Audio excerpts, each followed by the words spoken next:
शुद्ध एकादशी दिने कृष्ण नाम संकीर्तने दिवस रजनी काटाइला। महाप्रभु एक दिन श्री गुंडीचा मंदिर परित्याग करे আর তিনি জগন্নাথ বল্লভ মানে জগন্নাথের ওইখানে এসে, বল্লভ মানে বাগান, উদ্যান, জগন্নাথ উদ্যান, সেইখানে এসে বসলেন। আর মহাপ্রভু এইখানে বসেছেন, সবাই এসে বসেছেন। আবার সেটা হচ্ছে একাদশীর দিন ছিল। সঙ্গে স্বরূপ দামোদর রামানন্দ বক্রেশ্বর আর যত ক্ষেত্রবাসীগণ প্রভু বলে এক মনে কৃষ্ণ নাম সংকীর্তনে নিদ্রাহার করিয়ে বর্জন। সঙ্গে স্বরূপ দামোদর, রামানন্দ, বক্রেশ্বর আর যত ক্ষেত্রবাসীগণ সব সেখানে উপস্থিত হলেন। প্রভু বলে এক মনে কৃষ্ণ নাম সংকীর্তনে নিদ্রাহার করিয়ে বর্জন। একাদশীর দিনে নিদ্রাও চলবে না, আহার করাও চলবে না। কেহ কর শঙ্খ নাম, কেহ দণ্ড প্রণাম, কেহ বল রাম কৃষ্ণ কথা, যথা তথা পড়ি সবে গোবিন্দ গোবিন্দ রবে, মহাপ্রেমে প্রমত্ত সর্বথা। তোমরা কেউ সংখ্যা নাম করো, 1 লাখ করে নাম জপ করো। মহাপ্রভু বললেন, যিনি 1 লাখ হরিনাম জপ করে না, তার স্পর্শিত জল আমি গ্রহণ করি না। চৈতন্য ভাগবতের মধ্যে শ্রীল ভক্তি সিদ্ধান্ত সরস্বতী ঠাকুর তার অনুভাষ্যের মধ্যে তিনি লিখলেন, জগাই মাধাই উদ্ধার লীলা যেখানে বর্ণনা করেছেন, সেই স্থানেতে মহাপ্রভু বলছেন, তুমি লক্ষপতি হও, তুমি যদি লক্ষপতি না হও তাহলে তুমি আমার প্রিয় হতে পারবে না। লক্ষ্য মানে একটাই লক্ষ্য। লক্ষপতি মানে এখানে টাকা পয়সার ব্যাপার নেই, এখানে তুমি একটাই লক্ষ্য, কৃষ্ণস্তু ভগবান স্বয়ং। এটা জেনে তুমি কৃষ্ণের চরণে মস্তক বিক্রয় করিয়ে দিয়ে তুমি কৃষ্ণ ভজন করো, আর দ্বিতীয় কারোর ভজন করার কোনো দরকার নাই। তুমি লক্ষপতি হও। তুমি যদি লক্ষপতি না হও তাহলে তোমার স্পর্শিত জল আমি গ্রহণ করব না। এইরকম সুন্দর ভাবে মহাপ্রভু তাই বললেন, কেহ করো সংখ্যা নাম। সংখ্যা নাম মানে 1 লক্ষ নাম তোমাকে করতে হবে ডেলি। আর উপবাস আদি একাদশীর দিনে বেশি করে করবেন। কেহ দণ্ড প্রণাম, কেউ দণ্ডবত করো, মন্দিরের চারিদিকে দণ্ডবত করো। আর কেহ বলো রাম কৃষ্ণ কথা, কৃষ্ণ বলরামের কথা কীর্তন করো। যথা তথা পড়ি সবে গোবিন্দ গোবিন্দ রবে, মহাপ্রেমে প্রমত্ত সর্বদা। এইভাবে খুব আনন্দে কাটছে। এখন হঠাৎ সেই একাদশীর দিনে হেনকালে গোপীনাথ পরিছা সার্বভৌম সাত গুন্ডিচা প্রসাদে লইয়া আইলা, অন্ন ব্যঞ্জন পিঠাপানা পরমান্ন দধিছানা, মহাপ্রভুর অগ্রেতে ধরিলা। এমন সময় গোপীনাথ আচার্য তিনি গুন্ডিচা মন্দির থেকে খুব সুন্দর সুস্বাদু জগন্নাথের প্রসাদ নিয়ে এসেছেন। অন্ন ব্যঞ্জন বিভিন্ন প্রকার আর পিঠা পানা ইত্যাদি সমস্ত এনেছেন, পরমান্ন এনেছেন, দধি এনেছেন, ছানা এনেছেন। হ্যাঁ, লোভ সামলানো যায় বলুন তো? অত প্রসাদ দেখে লোভ সামলানো যায়? আর মহাপ্রভুর অগ্রেতে ধরেছে। মহাপ্রভুর আগে ধরে বলছেন, প্রভু এই যে আমি গুন্ডিচা প্রসাদ নিয়ে এসেছি। এখন শাস্ত্রে বর্ণনা আছে, শুষ্কং বা পর্যুবাসিতং দূরদেশত আনিতম প্রাপ্তি মাত্রেণ ভক্ষণম নাত্র কাল বিচারণম। দেখো, জগন্নাথের প্রসাদ বাসি হোক, শুকনো হোক, দূর থেকে আনুক, সেটা পচা হোক, কিন্তু প্রাপ্তি মাত্রেন ভক্ষণম, পাওয়ার সঙ্গে সঙ্গে ওটা গ্রহণ করবে। নাত্র কাল বিচারণম, ওটা কালাকাল বিচার করবে না।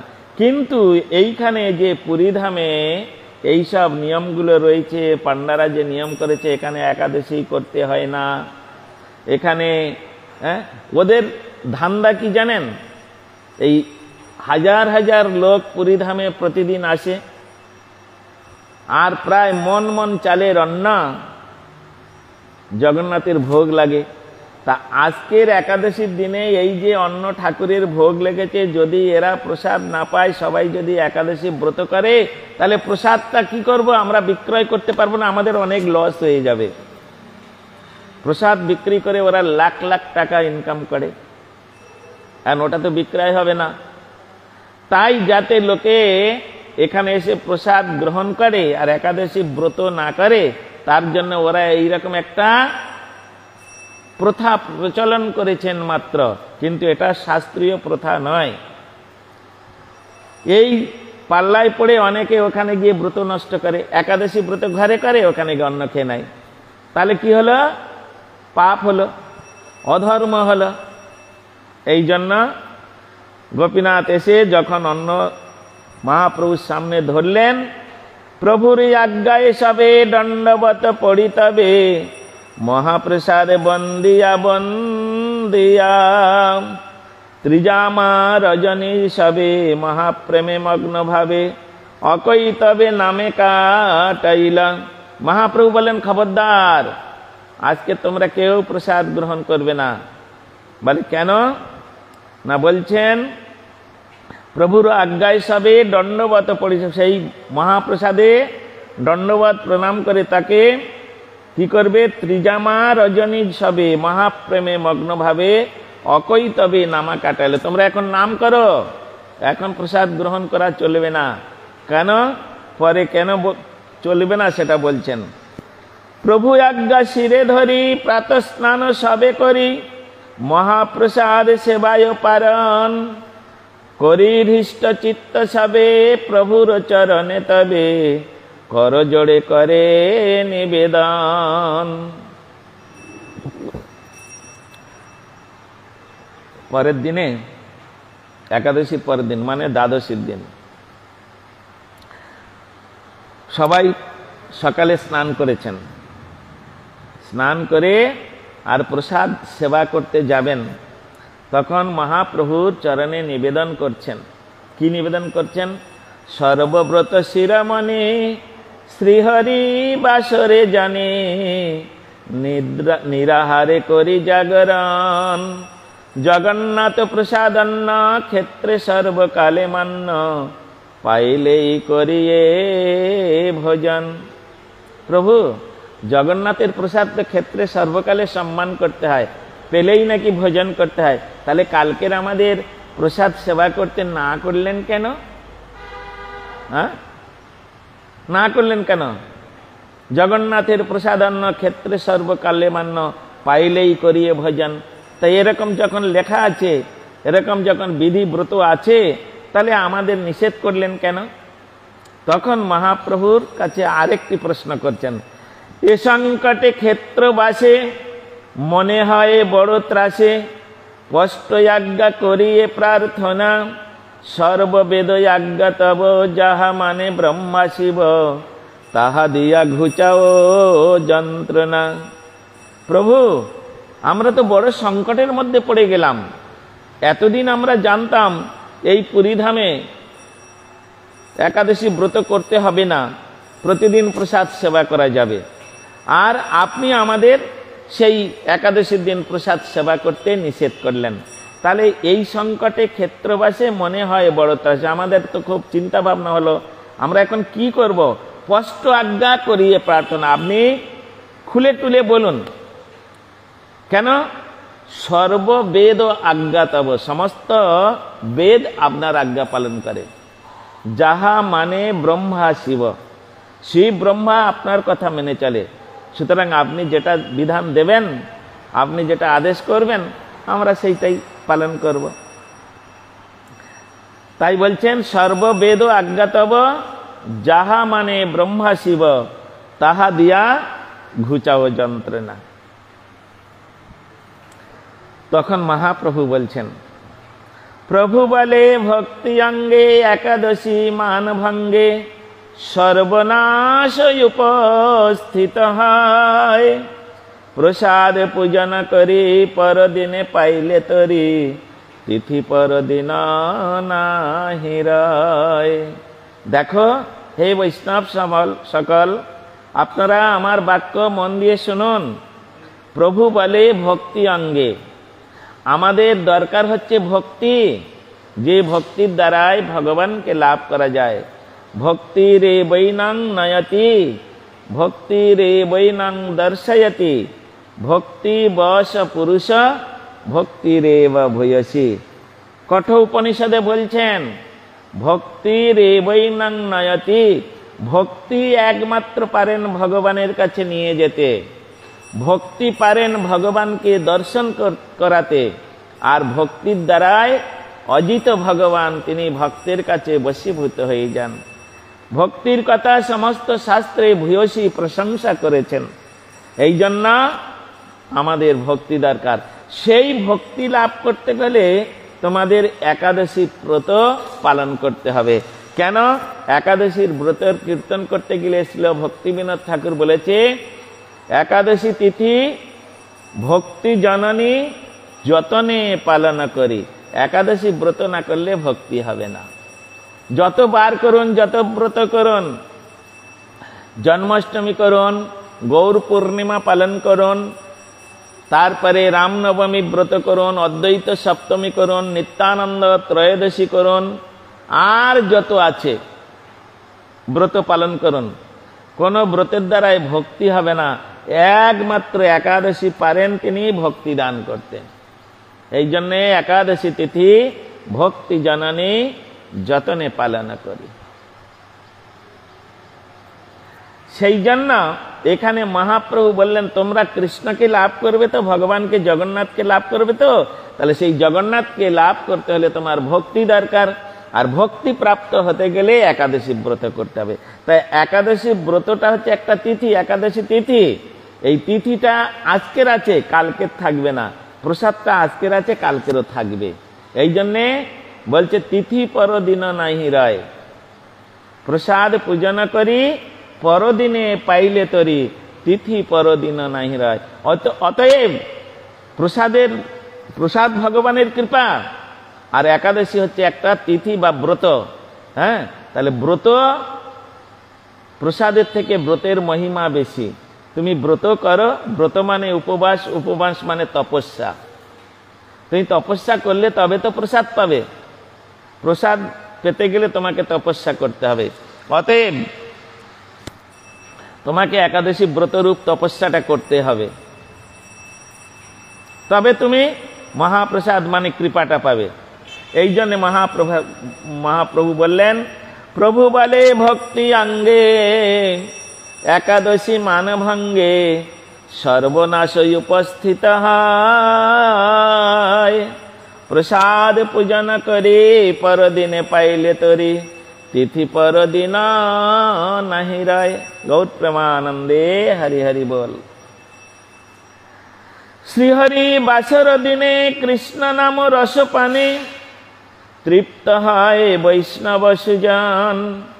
অন্ন রস নাহি লয়, অন্ন কথা নাহি কয়, সর্বভোগ করায় বর্জন। বলছেন শ্রীহরি বাসর দিনে, শ্রীহরি বাসর মানে একাদশী বাস। হ্যাঁ, একাদশীর অপর নাম শ্রীহরি বাসর তিথি। কৃষ্ণ নাম রসপানে তৃপ্ত হয় বৈষ্ণব সুজন।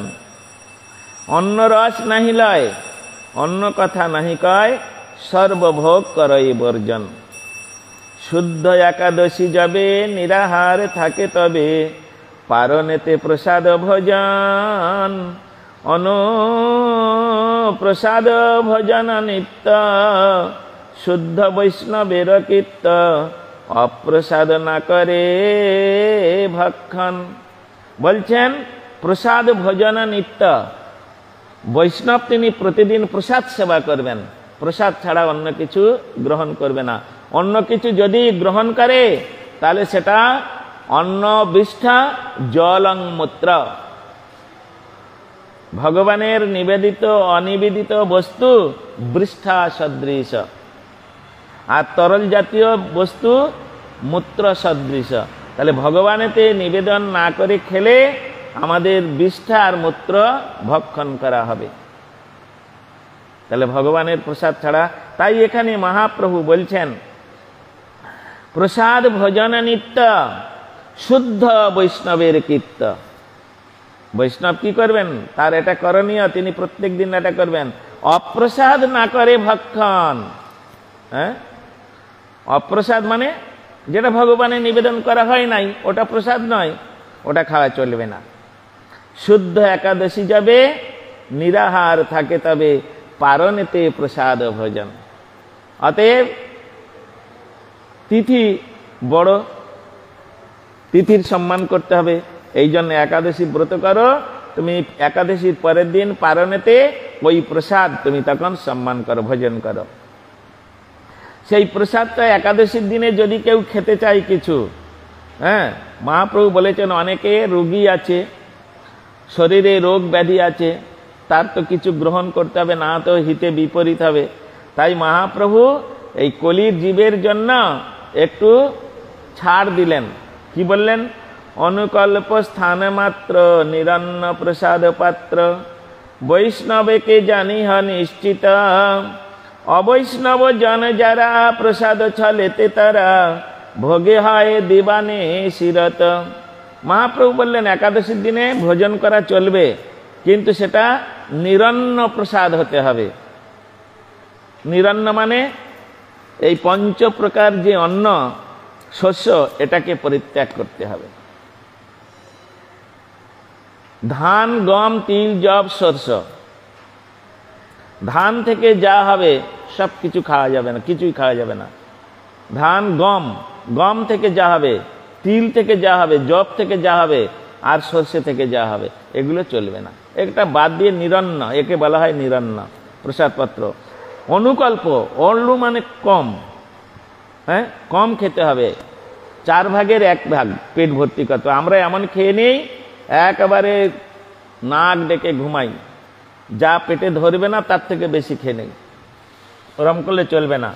এই জন্য অনুকল্প স্থান মাত্র নিরন্ন প্রসাদ পাত্র বৈষ্ণবকে জানিহ নিশ্চিত অবৈষ্ণব জন যারা, যারা অবৈষ্ণব তারা বলে তো আমরা প্রসাদ খাচ্ছি, আর কি মহাপ্রভু তো বলেছে অনুকল্প করতে, ব্যাস এমন খেয়ে নিলাম আর হরিনাম করার ইচ্ছা করে না, খালি ঘুম পায় আর বিছনায় শুয়ে নাক ডাকিয়ে ঘুমাচ্ছি, হরিনাম টাম সেবা টেবা সব বন্ধ।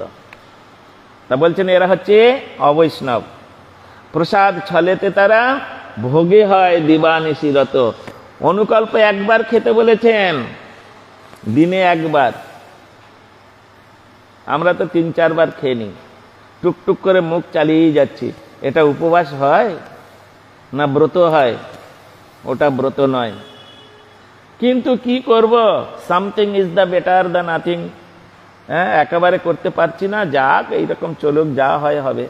কিন্তু ভজন পিপাসু ব্যক্তিগণ তাহারা ভজন সাধন ঠিক ওইভাবেই করেন। তারা দিনের মধ্যে একবার মাত্র আহার করে আর কৃচ্ছ সাধন তারা করেন। যত আপনি সাধন করতে পারবেন, কলিযুগের এই সাধনটা হচ্ছে তপস্যা। যত তপস্যা করতে পারবেন তত ভগবান আপনার কাছে চলে আসবেন। তাহলে এখানে বলছেন এই যারা অবৈষ্ণব দিন রাত খালি খাবো খাবো করে, তারা কি করেন জানেন?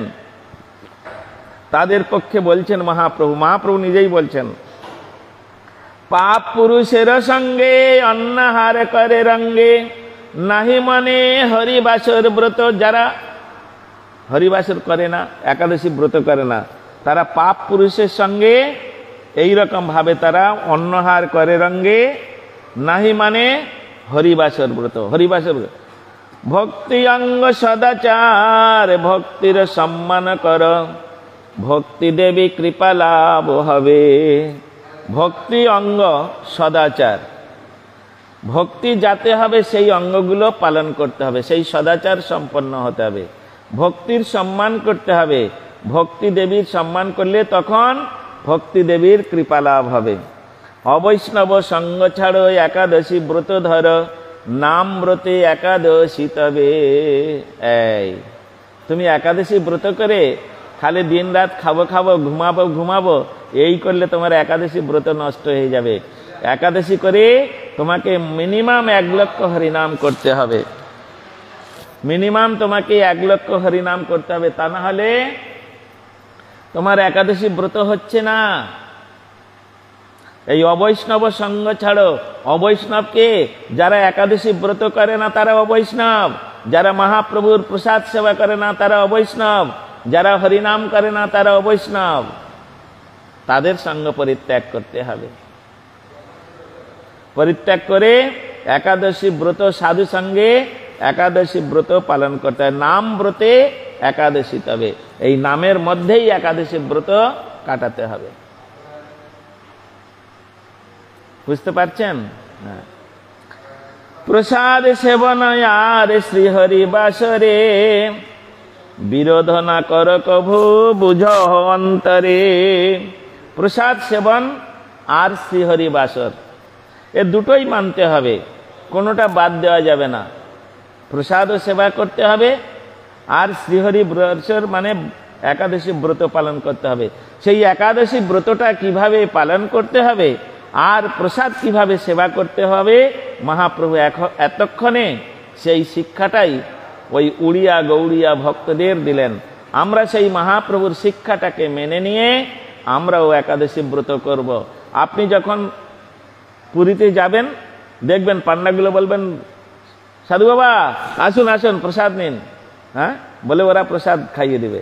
খবরদার, একদম ওদের পাল্লায় পড়বেন না, ওদের থেকে একাদশীর দিন অনেক দূরে থাকবেন, তা না হলে বিপদ। বিরোধ না কর কভু বুঝয় অন্তরে, এক অঙ্গ মানে আর অন্য অঙ্গে দেশ, যে করে নির্বোধ সেই জানহ বিশেষ। একটা অঙ্গ মানে ভক্তির একটা অঙ্গ মানছে একাদশী ব্রত, এই প্রসাদ সেবা এটা একটা ভক্তির অঙ্গ, আর একাদশী ব্রত এটাও একটা ভক্তির অঙ্গ। তা প্রসাদ সেবা করতে একাদশীর অঙ্গ মানছে না, এতে হবে না, দুটোই মানতে হবে, তার বিধি আছে। তাই বলছেন এইটা যে করে সে হচ্ছে নির্বোধ, বোকা, মূর্খ, তার দ্বারাই কোনোদিন সাধন ভজন হবে না, তার দ্বারাই সে কোনোদিন ভগবত প্রাপ্তি হতে পারবে না। যে অঙ্গের সেই দেশ কালে বৃদ্ধিবত, তাহাতে একান্ত ভাবে হাও ভক্তিরত। যে অঙ্গের সেই দেশ কাল বৃদ্ধিব্রত, বিধি অনুযায়ী চলতে হবে, স্থান কাল মেনে বিধি ব্রত সবকিছু মেনে চলতে হবে। তাহাতে একান্ত ভাবে হও ভক্তিরত। তুমি যদি এইভাবে চলতে পারো তাহলে ভক্তি দেবীর কৃপা তুমি লাভ করতে পারবে। সর্বঙ্গেরই অধিপতি ব্রজেন্দ্র নন্দন, যাহে তেহ তুষ্ট তাহা করহ পালন। একাদশী দিনে নিদ্রাহার বিসর্জন, অন্য দিনে মহাপ্রসাদ নির্মাল্য সুসেবন। এই একাদশী দিনে নিদ্রাহার বিসর্জন, অন্য দিনে প্রসাদ নির্মাল্য সুসেবন। শ্রীনাম ভজন আর একাদশী ব্রত, এক তত্ত্ব নিত্য জানি হও তাহে রত। হ্যাঁ, শ্রীনাম ভজন আর একাদশী ব্রত, এক তত্ত্ব নিত্য জানি হও তাহে রত। নাম ভজন আর একাদশী ব্রত এটা একটা তত্ত্ব, তাহলে এটা এক তত্ত্ব নিত্য জানি, তাতে আসক্তি হবে। এই জন্যে মহাপ্রভুর যে মত সেই মত সার, আর সব অন্য মত যাউক ছাড়কার। আমি কলিযুগের একমাত্র পরদেবতা হচ্ছেন শ্রী চৈতন্য মহাপ্রভু। সেই মহাপ্রভু যে বিচার দিয়ে গিয়েছেন, মহাপ্রভু যে আচরণ করে গেছেন, সেই আচরণে প্রতিষ্ঠিত হয়ে সেই বিচারকে অবলম্বন করে যদি কোনো সাধক সাধিকা তারা ভজন করতে পারেন তবেই তাদের মঙ্গল আছে, কল্যাণ আছে। তা না হলে সব ওই নদীর স্রোতে ভেসে, যেমন কাঠ কুটো সব ভেসে চলে যায়, ওই রকম সব মায়ার স্রোতে ভেসে চলে যাবেন। হ্যাঁ, এই জন্য গোরাই আমারে মুখে বললে নাহি চলে, গোরার আচারে গোরারে বিচার লইলে ফল ফলে। হ্যাঁ, গোরা আমার বললে হবে না, গোরার আচার, গোরার বিচার এগুলো পালন করতে হবে। কালকের কীর্তনের মধ্যে শুনলেন না, গৌরায় আমার যে সব স্থান করল ভ্রমণ রঙ্গে, সেসব স্থান হেরবয়ামে প্রণয় ভকত সঙ্গে। একা একা ধামে গিয়ে ধাম দর্শন করব, তীর্থ দর্শন করব, কোনোদিন হবে না, কোনোদিন হবে না বাবা। একা একা তীর্থ দর্শন, ধাম দর্শন এ হবে না। গৌর আমার যেসব স্থান করল ভ্রমণ রঙ্গে, কোনখানে যেতে হবে, কোন তীর্থে যেতে হবে? আমার মহাপ্রভু যেখানে গিয়েছেন, আমার মহাপ্রভু যেখানে যায় নাই সেখানে যাওয়ার কোনো প্রয়োজন নাই। আবার ভক্তিবিনোদ ঠাকুর বলছেন, যে তীর্থে বৈষ্ণব নাই সে তীর্থে যাইতে নাই, কিবা হাঁটিয়া দূর দেশ। এই সমস্ত বিচারগুলো, সুন্দর সুন্দর বিচারগুলো, ওই জন্য সেসব স্থান হেরব আমি প্রণয়ী ভকত সঙ্গে। প্রণয়ী ভকত মানে রসিক ভক্ত, প্রেমিক ভক্ত। এমন যেমন তেমন ভক্তের সঙ্গে গেলে হবে না, এই রকম ভক্তের সঙ্গে যদি আমরা যাই তাহলে প্রকৃত আমাদের ধাম দর্শন হবে। মহাপ্রভু সেই শিক্ষাই দিলেন। দেখো, গোরা বলে আমার মতো করহ চরিত। হ্যাঁ, গোরা বলে আমার মতো করহ চরিত। সাধন ভজন করতে গেলে তুমি যদি তোমার হিত চাও তাহলে মহাপ্রভুর আচরণে প্রতিষ্ঠিত হও। এই জন্য কলিযুগের একমাত্র পরদেবতা হচ্ছেন, আরাধ্য দেবতা হচ্ছেন মহাপ্রভু। যদিও মহাপ্রভু তিনি নিজেই বলেছেন, আরাধ্য ভগবান ব্রজেশ তনয় স্তদ্ধাম বৃন্দাবনম রম্মা কচিদুপাসনা ব্রজবধূ বর্গিন যা কল্পিতা শ্রীমদ ভাগवत प्रमाण ममलं प्रेम पुमर्थ महान श्रीचैतन्य महाप्रभु मतमृदम तत्रादर न परह। মহাপ্রভু যেটা বলেছেন ওটাই হচ্ছে একমাত্র উত্তম রাস্তা। ওই রাস্তাকে অবলম্বন করতে পারলে সাধক সাধিকার জীবন ধন্য হয়ে যাবে। এই জন্যে মহাপ্রভুর যে মত সেই মত সার, আর সব অন্য মত যাউক সরকার। তুমি রাধা গোবিন্দ, মহাপ্রভু বলেছেন রাধা ব্রজেন্দ্র নন্দনের শ্যামসুন্দরের ভজন করতে, সেটা মহাপ্রভুর আনুগত্যে হবে। মহাপ্রভুর সেবা করে, তাকে প্রসন্ন করে, তার কৃপা লাভ করে তারপরে তুমি রাধা গোবিন্দের কাছে যেতে পারবে। তার আগে যেতে পারবে না বাবা, তার আগে তোমার যাওয়া হবে না। তোমাকে ওইভাবেই যেতে হবে। ওটাই হচ্ছে ফর্মুলা, ওটাই হচ্ছে নিয়ম। ওই নিয়মে চলতে পারলে সাধক সাধিকার মঙ্গল কল্যাণ, তা না হলে হবে না। তাই এখানে সেই মহাপ্রসাদ কিভাবে সেবা করতে হয়, হ্যাঁ, মহাপ্রভু সেটা শিক্ষা দিলেন।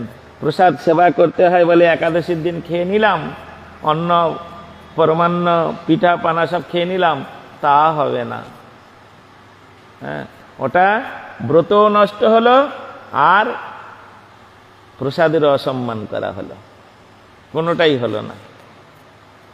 এই জন্য এখানে বলছেন মহাপ্রসাদে গোবিন্দে নাম ব্রাহ্মণে বৈষ্ণবে স্বল্প পুণ্যবতং রাজন বিশ্বাস নৈব জায়তে।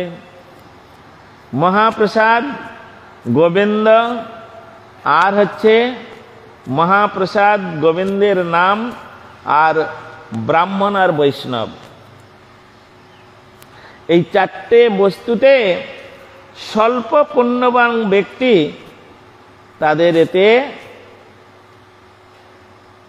সহজেই রতিমতি হয় না। কেন?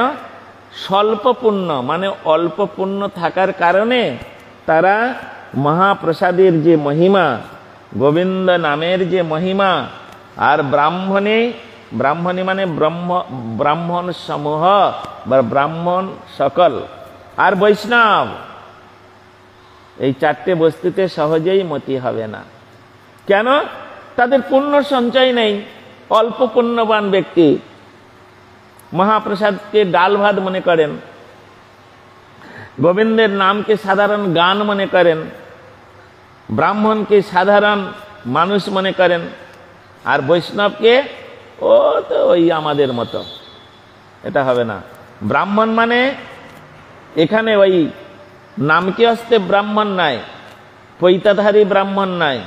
ব্রহ্ম জানাতি য শৈব ব্রাহ্মণ জন্মনা জায়তে শূদ্র সংস্কার দ্বিজচ্যতে। ব্রহ্ম জানাতি য শৈব ব্রাহ্মণ, হ্যাঁ, তিনি হচ্ছেন ব্রাহ্মণ। সেই ব্রাহ্মণের কথা বলেছে এখানে। ব্রাহ্মণে বৈষ্ণবে সেই ব্রাহ্মণের কথা বলছে যিনি ব্রহ্ম বস্তুকে আরাধনা করেন, ব্রহ্ম ব্যতীত অন্য কোন বস্তুর কোন দেবতার আরাধনা করেন না। যারা ব্রহ্ম বাদ দিয়ে অন্য ইতর দেবতাদের পূজা করেন তারা হচ্ছে ব্রাহ্মণ নয়, তারা হচ্ছে ব্রাহ্মণ ব্রুব। তারা ব্রাহ্মণ থেকে খারিজ হয়ে গেছেন। তাদের বলা হয় দ্বিজ, তাদের বলা হয় বিপ্র, এরকম বলা হয়। ব্রাহ্মণ খুব উঁচু তারা। এই জন্য এইখানে মহাপ্রভু সেই মহাপ্রসাদ, আর মহাপ্রসাদ সেবাকালে কি কীর্তন করতে হয়? মহাপ্রসাদ ভোজন করতে করতে নানা রকম আমরা কত রকম কি আলোচনা করি, হ্যাঁ, কত গল্প প্রসাদ সেবা করতে করতে। না, বলছে শরীর বিদ্যা জালে জড়েন্দ্রিয়তা হে কাল জীবে ফেলে বিষয় সাগরে তার মধ্যে জীবাবতী লোভময় সুদূরমতি তাকে যে তা কঠিন সংসারে। আমাদের এই জিহ্বা অত্যন্ত লোভময়ী, হ্যাঁ, খালি এটা খাবো ওটা খাবো সেটা খাবো, এই খাবো এই খাবো এই খাবো, ভালো মন্দর, হ্যাঁ, যা পাবো তাহলে তাই দেবো গালে, এরকম চিন্তা করে। ওই রকম হলে হবে না। এই জীবটাকে কন্ট্রোল করতে গেলে একমাত্র ভগবানের প্রসাদ। সেই জীবকে কন্ট্রোল করতে গেলে কি হবে? কৃষ্ণ বড় দয়াময় করিবারে জিহ্বা জয় সপ্রসাদে অন্ন দিল ভাই সেই অন্নামৃত পাও রাধা কৃষ্ণ গুণ গাও প্রেমে ডাক চৈতন্য নিতাই। তাহলে কৃষ্ণ বড় দয়াময়, তিনি জীবের প্রতি দয়া করে কি করেছে? এই জিহ্বাকে কন্ট্রোল করার জন্য, এই জিহ্বাকে কৃপা করার জন্য, জয় করার জন্য সপ্রসাদ এই অন্ন দিল ভাই। তিনি মহাপ্রসাদ দিয়ে দিলেন, যাও আমার প্রসাদ তোমরা গ্রহণ করো। মৎ প্রসাদাৎ পরমং শান্তি স্থানং প্রাপ্স্যসি শাশ্বতম। কোথায় বলেছেন? কোথায় বলেছেন এ কথা? ভগবান বলছেন মৎ প্রসাদাৎ পরমং শান্তি স্থানং প্রাপ্স্যসি শাশ্বতম। আমার প্রসাদ যদি তুমি গ্রহণ করো তাহলে তুমি পরম শান্তি পাবে, আর অন্তিমে তুমি আমার লোকে চলে যেতে পারবে। স্থানং প্রাপ্স্যসি শাশ্বতম। তাহলে তুমি আমার প্রসাদ গ্রহণ করো। এই জন্যে কৃষ্ণ বড় দয়াময় করিবারে জিহ্বা জয় সব প্রসাদ অন্ন দিলে ভাই সেই অন্ন অমৃত পাও আর রাধা কৃষ্ণ গুণ গাও। রাধা কৃষ্ণের মহাপ্রভুর গুণগান করতে করতে, গুরু বৈষ্ণবের গুণগান করতে করতে মহাপ্রসাদ সেবা করতে হয়। ওহো হে ভগবান, হে কৃষ্ণচন্দ্র, হে মহাপ্রভু, তুমি আমার প্রতি কত করুণা বৎসল, হ্যাঁ, তুমি করুণা করে তোমার অধরামৃত দিয়ে আমাকে শোধন করে নিচ্ছে। হে প্রভু, তোমার মতো এইরকম করুণাময় দয়াময় কে আর আছে? হ্যাঁ, এইরকম চিন্তা করতে করতে মহাপ্রসাদ সেবা করুন। আমরা তো ডাল ভাত রুটি তরকারি গ্রহণ করি, আমরা প্রসাদ সেবা করি না। হ্যাঁ, হয়তো আমার সুগার হয়েছে, এই আমাকে আলুটা দিস না রে, ওই ছানার পিসগুলো দুটো চারটে দে, কেন আমার সুগার। তাহলে আমরা ছানা খাচ্ছি, আলুর পিস খাচ্ছি, প্রসাদ খাচ্ছি না। না, পুরীতে জগন্নাথের বিদেশি কোনো সবজি ঠাকুরের ভোগ হয় না, ফুলকপি ভোগ হয় না, আলু ভোগ হয় না, এগুলো বিদেশি সবজি, বিদেশ থেকে আমাদের ইন্ডিয়ায় এসেছে। এই জন্যে রাঙা আলু ভোগ হয়, রাঙা আলু আমাদের ইন্ডিয়ার, রাঙা আলু ঠাকুরকে দেয়, বেগুন। এই জন্যে জগন্নাথের সেবায় হ্যাঁ এইসব বিদেশি জিনিস ঠাকুরের ভোগ লাগে না। এই জন্যে সপ্রসাদ অন্ন দিল ভাই, সেই অন্নামৃত পাও। কোন অন্নামৃত? যেটা গোবিন্দ উচ্ছিষ্ট করে তার অধরামৃত স্বরূপে আমাদের কাছে দিয়েছেন। রাধা কৃষ্ণ গুণ গাও, হ্যাঁ, গোবিন্দের গুণগান করতে করতে প্রসাদ সেবা করো। প্রেমে ডাক চৈতন্য নিতাই। এই লাস্টে বলে দিলেন, তুমি যদি ওই চৈতন্য মহাপ্রভুকে না ডাকো, তাহলে তুমি ওই রাধা কৃষ্ণের গুণ গিয়ে কোনো লাভ নেই। দয়াল নিতাই চৈতন্য বলে নাজ রে আমার মন। দয়াল নিতাই চৈতন্য বলে নাজ রে আমার মন, নাজ রে আমার মন, নাজ রে আমার মন। দয়াল নিতাই চৈতন্য বলে নাজ রে আমার মন। বলে কেন নিতাই চৈতন্য বলে নাচতে বললেন? ও নামের অপরাধের বিচার তো নাই রে, কৃষ্ণ নামে রুচি হবে ঘুচিবে বন্ধন। তুমি যদি গৌর নিত্যানন্দ প্রভুর নাম না করো, তোমার কৃষ্ণ নামে রুচি হবে না। তুমি যদি গৌর নিত্যানন্দ প্রভুর নাম না করো, তোমার কৃষ্ণ নামে রুচি হবে না। এই জন্যে মহাপ্রভুর নাম করতে হবে। দয়াল নিতাই চৈতন্য বলে নাচ রে আমার মন। বাঞ্ছা কল্পতরুভ্যশ্চ কৃপা সিন্ধুভ্যেব চ পতিতানাং পাবনেভ্যো বৈষ্ণবেভ্যো নমো নমঃ। এইখানে রহিল গ্রন্থ অমৃত লহরে, প্রেমানন্দে বাহু তুলে। একবার বলুন হরি হরি নিতাই গৌরে প্রেমানন্দে হরি হরি বল।